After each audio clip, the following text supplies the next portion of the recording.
Disney World employees, what behind-the-scenes stories do you have? If you hear an announcement over the park-wide sound system looking for a specific person, it is something very important. Announcements like that have a chain of approval before Disney will allow the magic illusion to be broken. But it's not always bad news, like informing families of a death.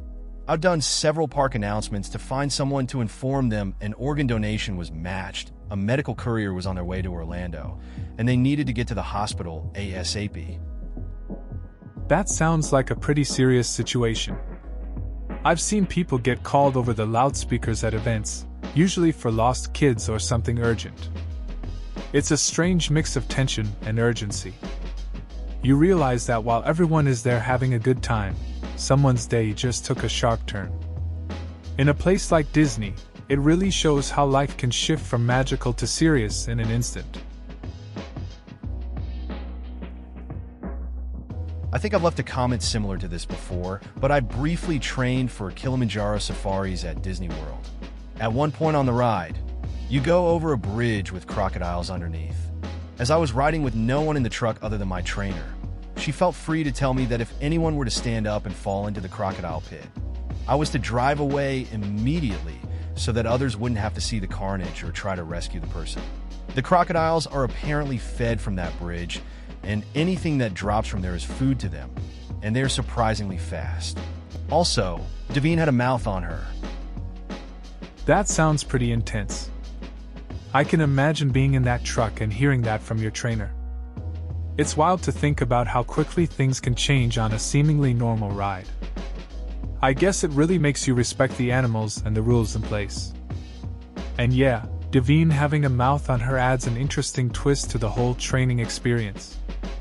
You definitely learned a lot in a short time. Everyone in the call centers is given a stage name, so no two agents have the same name to the guests. Most are unique stage names I can remember. Cotton, Casper, Arizona, Lucinda. When you're in training, they give you a selection of like 20 names to choose from, so you better hope you're one of the first ones to pick, so you can get a normal name and not get stuck with Cotton FFS. I remember when I started at a call center. Everyone had these stage names. It was funny to see what people chose. I got stuck with one that nobody liked. Meanwhile, my buddy picked something cool and had a fun time with it. Hearing names like Cotton and Casper all day was kind of amusing, though. Makes you realize how serious or silly things can get in a work environment. On our family trip to Disney World, I was leaning over a railing looking down into some water. A few unreachable feet below, I spot a tiny, 1.5 feet to 2 feet alligator. Being from Africa and relatively unfazed with a slightly sharp swimming lizard, thought nothing of it. I called my mother over and said, "Look, an alligator. How cool. Sweet Jesus, was this a mistake?" Not 2 seconds later, ears everywhere, man. A staff member was looking over the railing, whispering on the radio. All hell broke loose in the most hushed professional way ever. We were escorted away on a golf cart, and a huge section of the park was cordoned off. We were taken to a room where they were very apologetic for our negative experience and offered us a free day VIP the works. So we said a big thank you and took what was offered. In future, I will be smuggling other small harmless creatures in for free stuff. I also got stuck on the Big Thunder Mountain ride in Paris. That was handled in a much more French way. Je suis désolé, blow smoke and face TL. DR, Disney World plus, tiny alligator being all chill equals free stuff. That trip sounds wild. You just wanted to show your mom a little alligator, and it turned into a big scene. Getting escorted away and then offered a VIP day must have felt kind of surreal. It's funny how a small creature can cause such a reaction. And getting stuck on a ride in Paris with that Je suis désolé vibe adds to the story. You definitely scored some free stuff, though. I worked on the Great Movie Ride in Hollywood Studies for a while, and I can tell you all 22 minutes of your friendly tour guide speech is scripted to the very last letter. You get 3 days to learn your whole monologue and all of the speeds / controls / stops / goes of the actual ride before going live as a tour guide. Most of those 3 days is spent in a room with your trainer reciting your script until you get every word right. If you accidentally say the word okay instead of all right, you start over from the beginning. Most tedious 3 days of my life. There's also one button on every car that, despite being really close to buttons you have to touch all the time, if push gets you fired immediately. That sounds pretty intense. Learning a whole script in 3 days is no joke. I can imagine getting every little detail right must have been super stressful. The part about the button that can get you fired is wild. Makes you extra careful, I bet. It's funny how something that seems fun can turn into such a pressure cooker. I guess those rides really need to run like clockwork. I worked a cash register in Tomorrowland. A guy had a heart attack and died about 10 feet from me. I called it in as soon as I saw, but they already knew about it. I went on break shortly afterward and saw the family, literally behind the scenes, crying their eyes out. That never happens. Guests are never allowed behind the scenes, except when somebody dies, I guess. Really kind of heartbreaking. On a positive note, they all got lifetime passes. It's kind of heavy to see something like that at work. Being so close to a tragedy can hit hard, especially when you see the family in pain. It's not something you expect when you're just doing your job. The lifetime passes are a nice touch, I guess, but it doesn't really fix things. Just a reminder of how fragile life can be, even at a place meant for fun. I have an autistic cousin, and while we were riding the Pirates of the Caribbean ride, it broke down. My cousin flipped out, and Disney security literally appeared out of the walls. They took us into the back tunnels and into a freight elevator. Before we knew it, we're back outside. They were awesome in helping calm him as well. That sounds like quite the experience. It's interesting how something like a ride breaking down can turn into an unexpected adventure. The security team's response must have been pretty reassuring for you and your cousin. It's good to hear they handled it well and helped calm him down. Moments like these can really show you how people can step up in tough situations. As a character, you were supposed to throw up in your mask if you were sick. Taking it off is not an option. You cover one eye with your hand and raise the other arm in the air to alert maintenance that you are not well. Also, if there is another character, same as you cannot, under any circumstances, be seen with them. You also must take a course to match signature style for autographs. That sounds like a weird day in character. I remember a similar scenario when I was at a themed event. Had to keep my character intact while feeling off. I remember sneaking off to the side to catch my breath, just hoping no one would notice. The whole vibe was strange, but it was funny reflecting on how serious everyone was about staying in character. You learn to adapt, even when it's uncomfortable. A friend of mine told me that the rules for workers at the European Disneyland were so strict that they took to calling it Mauschwitz. When management got wind of this, they were told that anyone found using that name again would be fired.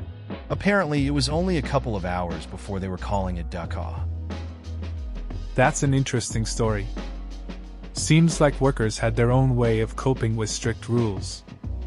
Humor can be a relief in tough situations. It's wild how quickly things can escalate too. Just a few hours after one name was banned, another popped up. Shows how creative people can get in the face of strict management. Not a place you'd want to work if you can't laugh it off a bit. Compulsory. I never worked for Disney, but a friend did. Disney security listens to all Disney radio channels at all times for any distress call or other issue that is relevant to security. My friend, we'll call him Daniel because that's his name, worked for Disney World in Florida once. He worked in one of the resorts. I'm not quite sure what his job actually was, but his radio call sign was Movie Runner. He was walking between resorts one night, and near a pool he was cornered by a mama bobcat. Usually not a huge deal, because the bobcat will eventually realize the person is not a threat, but he radioed the resort to let them know that he was being cornered by a bobcat. Next radio transmission, without missing a beat. Movie runner, this is Disney security base. We understand you are being cornered by a bobcat. Please remain calm. We have 2 units approaching your location. ETA 2 minutes. Please acknowledge. Over. TLDR, Disney doesn't fuck around with bobcats. I never worked for Disney, but a friend did. Daniel had a unique job as movie runner at Disney World. One night, he found himself face to face with a bobcat near a pool. Instead of panicking, he calmly called security. They immediately sent units to help him out. It's funny how seriously they take even the smallest threats. Just goes to show how Disney operates, even when it comes to wildlife. I used to work as a candy maker at Disneyland. The candy store was on Main Street, and there's a little pot of vanilla scent with a fan behind it to waft vanilla scent out onto the street where people are walking by. Once I saw a huge rat by the trash compactor when I was taking out some cardboard.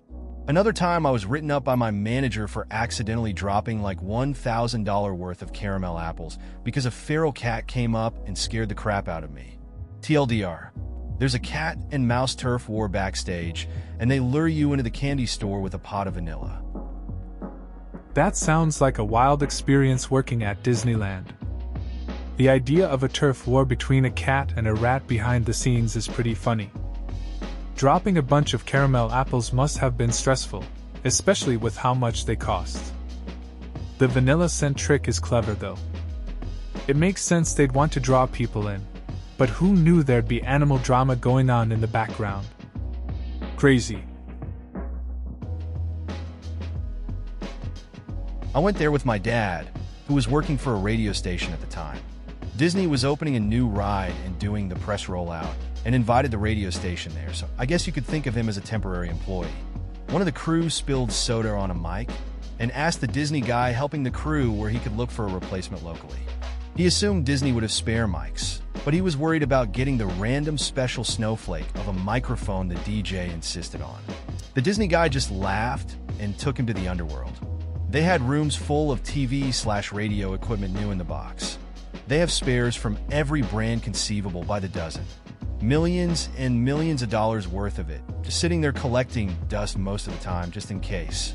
When Disney wants to be prepared, they don't fuck around. That sounds like a cool experience. It's interesting how big companies like Disney have these hidden rooms filled with gear. It's like a whole other world behind the scenes. I can imagine the chaos in that moment when the mic got ruined. Good thing the Disney guy knew exactly where to go. I guess it's nice to know they're always ready for anything that might come up. When I lived in Orlando, I knew a woman that played Tinkerbell. She described the audition to me once, and it's pretty intense. First, you have to be incredibly tiny and light, because your job involves you riding a zip line each evening from the top of Sleeping Beauty's castle, Cinderella's castle, to the top of a restaurant in Tomorrowland. And if you're heavy, things could get messy. The final part of the audition involves being suspended from a 100-foot crane for like 2 hours to ensure that you aren't afraid of heights. The girls that get this far tend to drop like flies at that stage, many of them in hysterics after about 20 minutes. I had a lot of friends who worked there, many of them characters, and it was apparently a really tough job. That sounds like a wild audition process. I didn't know they had such strict requirements for being a character. The height part is intense. Can't imagine hanging there for 2 hours while others freak out. It's interesting how something seemingly fun can be so demanding. I had a friend who worked as a performer at a park too, and he said it was all about keeping up the energy, which can be exhausting. Does it count if it's a different amusement park? The one I worked at has one of those sudden drop rides. A coworker found a single screw on the ground, and they closed down the ride for days as they went over every inch of the ride. Turns out it was a screw that could have led to a seat opening and rider falling out if it hadn't been discovered. That's pretty intense. A single screw causing that much trouble. It's wild how something small can affect safety. The fact they closed it down shows they took their job seriously. I guess it's a good reminder of the importance of checks and rides.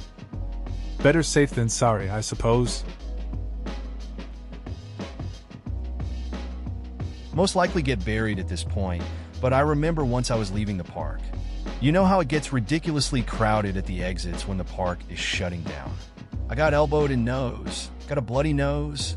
All of a sudden the staff swooped in and took me to the underground tunnels, then to a golf cart that brought us to our car. Definitely a quick exit. That sounds like quite the unexpected adventure.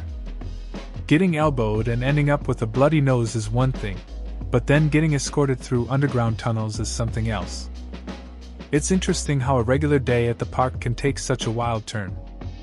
At least you got a quick ride to your car. Definitely a story to remember for the next time someone mentions crowded park exits. My dad worked at Disney in college. He drove the ferry boats in the Magic Kingdom, I believe. Anyway, one day, he was walking around the park and saw some woman kicking the Cinderella castle. He took her aside to reprimand her, and she told him a brick had come loose and she was just replacing it. When he informed her that the bricks are painted onto the castle, she threatened a lawsuit for injury to her foot. That's a wild story. Your dad must have seen some strange stuff working at Disney. It's funny how people think they can fix things that aren't actually broken. Kicking a castle seems like a bad idea anyway. And threatening a lawsuit for getting hurt by a painted brick? That's next level. Just goes to show, not everyone understands the magic of the place.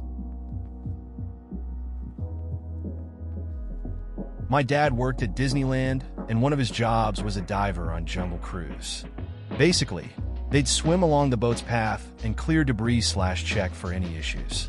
He told me that one time, among the many strange objects they would find in the water, he found someone's leg. Not a real leg, mind you, but a prosthetic. It was never claimed either. How someone could lose their fake leg and not report it is beyond me. That's a pretty wild story. Finding a prosthetic leg in the water is unexpected. It's strange to think someone just lost it and didn't care to search for it. I guess some people might just move on without worrying about it. Your dad must have had some unusual experiences working there. It makes you wonder what other odd things have been found in those rides. When I worked there, I was totally aware of the Disney look policy. I worked at one of the restaurants. I tried anyway to grow out my mustache there. After 2 weeks, a manager saw my half-grown mustache and brought me off stage and back into their office. Reminded me about Disney look, pulled a razor out of the cabinet, and told me to go to the bathroom backstage and shave it off. I could grow one on my own time, but not at work, was what the manager told me. That sounds pretty typical for a Disney job. They have strict rules about appearance. I remember a friend who had to cut his hair short because of the same policy. It's tough when you're just trying to express yourself a little bit. Following the rules is important, but sometimes it's frustrating when it feels like your individuality gets pushed aside. You've got to weigh it against keeping your job, I guess. I'm probably too late, but I was an intern once for Disney. Around May, August, the housing department does a purge. They will over-accept people into the program, knowing that they will terminate bad kids. The term bad kids is very vague. It can be anything between a kid whose roommate doesn't like them to an actual bad kid who is underage drinking. They really just look at the numbers and terminate interns where they please. That sounds like a rough system to navigate. It must have been tense knowing they were watching for any reason to remove people. I can see how that would create a lot of anxiety among interns, not really knowing if you'd be next. Just trying to keep your head down and do your work while rooming with someone is a lot to handle. It's interesting how corporate places manage their intern programs. I worked at MGM in 1999. College program. I was headed to the cafeteria when I encountered a music video being shot backstage. I saw a pretty girl walking near the set and said hi. She said hi in a super high-pitched voice. She then proceeded to stare at me for a minute or so. I felt awkward and asked if I knew her, like maybe met her on a drunken night at Pleasure Island. She violently shook her head and nearly yelled, "No, I'm a singer." I felt awkward. It was like talking to an entitled fourth grader, so just said, "That's great. What do you sing?" She pouted and huffed away, obviously upset I didn't know. Turned out it was Britney Spears. Her video for Baby One More Time had recently come out, but I'd never heard of it at the time. I just thought it was strange some pretty young girl was acting like a stereotypical drama queen, and thought it was strange she was upset I didn't know her when all I wanted was to get some dinner on my break. I get the vibe. Running into someone famous can be pretty weird, especially when they act all dramatic. You probably just wanted some food and ended up in this awkward interaction. It's funny how fame works. To you, she was just another person, but to her, not being recognized felt like a big deal. Sometimes people forget that everyone has their own stuff going on, like wanting a quick lunch. Worked at WDW for 18 months a long time ago, and actually it was a good experience. I worked as a stuntman at the Indiana Jones stunt show at what was then MGM Studios. The only real gossip is that there were a lot of injuries. I mean, a lot. The show is very difficult and brutal on the bodies of performers.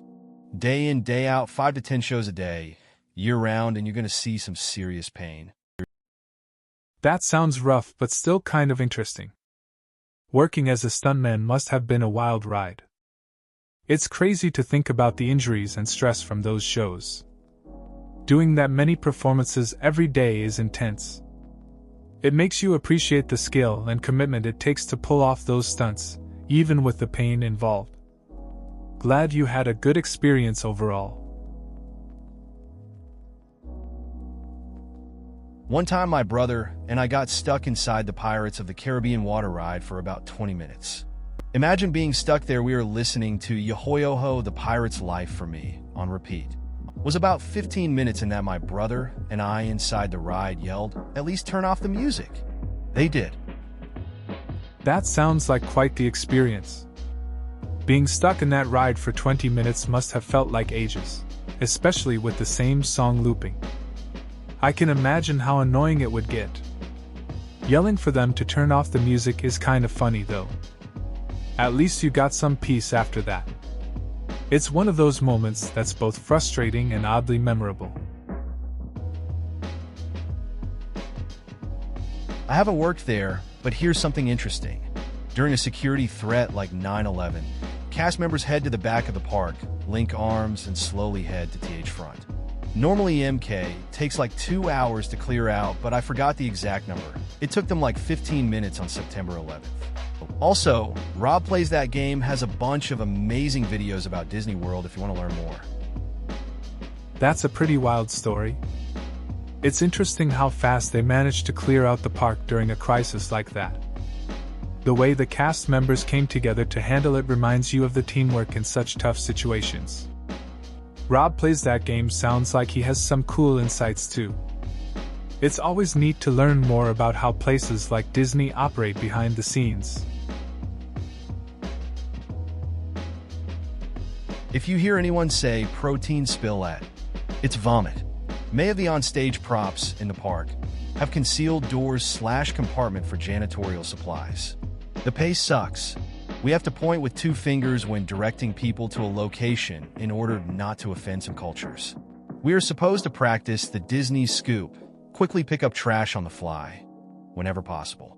If you spill a drink or drop your food, you can ask for a new one free of charge. Sounds like you've got a pretty interesting job. Dealing with the public and all those little rules must keep you on your toes. I can't imagine cleaning up after folks like that, especially with the protein spill stuff. It's good that you get free drinks if you drop yours, though. Keeps things a bit friendlier, I guess. Just another day at work, right? I worked at Disneyland in college. It's oddly weird seeing a mouse character without a head. Even worse when the mouse character is the boy mouse, but the person inside is a very aged female. If I remember correctly, she was smoking too, which I thought was odd since I didn't think those in a costume could smoke in them. Backstage at Disney can ruin all the normal fun of the park. It was a great experience though. That sounds like a trip. Seeing the characters without their heads definitely takes away some magic. Aged female in a mouse costume and smoking? That's not what I pictured either. Backstage stuff usually has a different vibe, I guess. Still, working at Disneyland must have had its moments.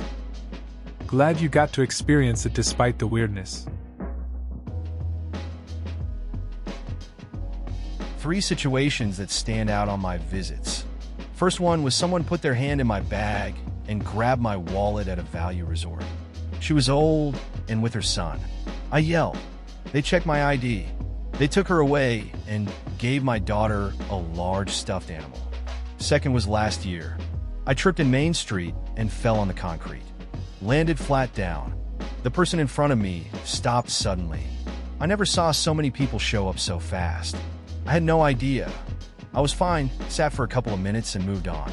Last, I put my knapsack down to take a picture, and someone stopped immediately and told me not to leave it on the ground. I felt safe there, but oddly watched. They must have a ton of people on safety duty. So, I've had some interesting experiences when visiting places. One time, someone tried to lift my wallet. It was an older lady with her son. Security was quick, though, and they handled it well. Another time, I fell flat on the pavement, and within seconds, a crowd gathered to check on me. Lastly, I noticed how vigilant people were when I set my bag down to snap a photo. It felt like a safety net was always around. A family friend played Aladdin at Disney World. Very gorgeous Italian guy. Actually married a girl who played Jasmine. It was an amazing wedding as her family was filthy rich. Wedding at the biggest Catholic church in Seattle. Reception was the top 2 floors of the Columbia Tower, tallest building in Seattle. Here I was in awe that I was in these amazing places, and they had a room at reception that was just chocolates. Yes, a fucking chocolate room. But the truly cool thing was seeing my 5-year-old cousin in awe as Aladdin and Jasmine were dancing their first dance. It was magic. The bride even went out of her way to talk to her as Jasmine. Her own wedding, and she played the part. So special. Sadly, the marriage didn't last, but for that night, seeing a princess through a child's eyes is an amazing memory. That sounds like a wild wedding. A chocolate room is definitely a unique touch. It's interesting how the magic of Disney can bring a smile to a kid's face. Watching your cousin see Aladdin and Jasmine dance must have been something else. It's a shame the marriage didn't work out, but those moments stick with you. Sometimes it's not about the ending but the memories created in the moment. I worked at Magic Kingdom last year as a popcorn/ice cream vendor, so I got to work in every land. I had to memorize the tunnels completely because getting lost in there was pretty freaky. The worst segment was under Adventureland/Frontierland, since it was dark and smelled like rotten eggs in some parts. Also, I had to stay way past park close on some nights to clean the popcorn wagons, and the park gets really eerie when no one's around but the music is still playing.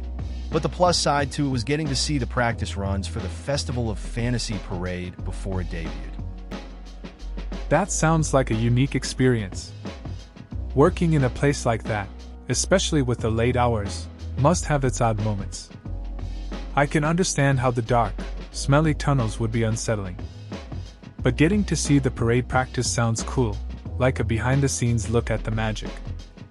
It's interesting how a place can feel alive with people and then eerily quiet after closing. Definitely a mix of good and creepy moments. After the park closes, a massive army of maintenance workers invades the place. Third shift is the largest group of workers on staff. They inspect every inch of every rail of every roller coaster looking for cracks. Any cracks that are found are welded. If you look carefully, you can see stubs of welding rods littering the edges of the tracks. All of the seats from the Star Tours ride are removed and checked for cracks, which are often found. It's kind of amazing how much the rides get beat up during a day, and service pressure washers and steam cleaners are used to clean the sidewalks and remove the numerous pieces of gum, spilled food, etc. Sometimes the landscapers do a complete makeover where entire areas of landscaping, sometimes including trees, are removed and replaced with a new design. Everybody is always watching the clock. All work must be done, and trucks and tools must be removed before opening after finishing work and putting everything away. It's almost impossible to find a beer in Orlando at 9 in the morning. It's funny how a place can be so lively during the day and then turn into a work zone at night. I've seen my friends do similar jobs, rushing to fix things before the crowds come back. They always talk about how tough it is, but they seem to enjoy it. The best part? After a long shift, it feels like a quest just to find a cold drink. Can't imagine trying to grab one at that time. We lost my little brother at the Magic Kingdom when he was 5 or 6. We were walking to the main area to watch the firework castles and turn around, and he was gone. My mom went over and told the security guard. He turned around, said something in his radio, and then said the park has been shut down. They wouldn't let anyone out until he was found. They take it crazy serious and don't mess around. All the other security that came to help us wore plain clothes. Crazy to think how many are there. Turns out the little bro went to look at swords at one of the vendor carts. He was fine. That sounds pretty intense. Losing track of a sibling in a crowded place like that can be nerve-wracking. It's good to hear the park took it seriously and that your brother was safe in the end. Just goes to show how easily kids can wander off when something catches their interest. I guess it's a reminder to always keep an eye on them, especially in busy spots. Don't work at Disney, but I've been there several times and was lucky enough to get some behind-the-scenes action one time. It was around a year ago, and my friends and I got stuck on the Pirates ride. We waited out, and the ride was broken down completely, so they let us exit through some emergency exits on the side by the props. We then saw all the heavy machinery that's hidden from the public, and the place reeked, and there were cigarette butts all over the floor. Must have really killed the magic for some of the kids there. Once we got in the park area again, there were kids and balloons and all the typical Disney stuff all around again, a complete opposite. On the bright side, they gave us free fast passes for any ride, for what it's worth. That sounds like a wild experience. Getting stuck on a ride can be annoying, but it's funny how you ended up seeing all the behind-the-scenes stuff. The contrast between the magic of the park and the reality behind it is pretty striking. At least you got some fast passes as a consolation. I guess that's a little win after seeing the not-so-glamorous side of Disney. My sister got lost once at Disney, and they ended up doing this. We couldn't find her for like an hour, but eventually a park employee found her, and they let us know where she was. Since she was crying, they gave her a free stuffed animal, Timon, and everything worked out. They were all pretty nice about it. Sounds like a tense situation. Losing a sibling in a crowded place is pretty stressful. It's good that the park staff helped out and found her. Getting a plush toy must have made her feel a bit better. At least it ended on a positive note, and you all got back together without any major issues. That's what counts in the end. Please consider subscribing if you enjoyed. Love.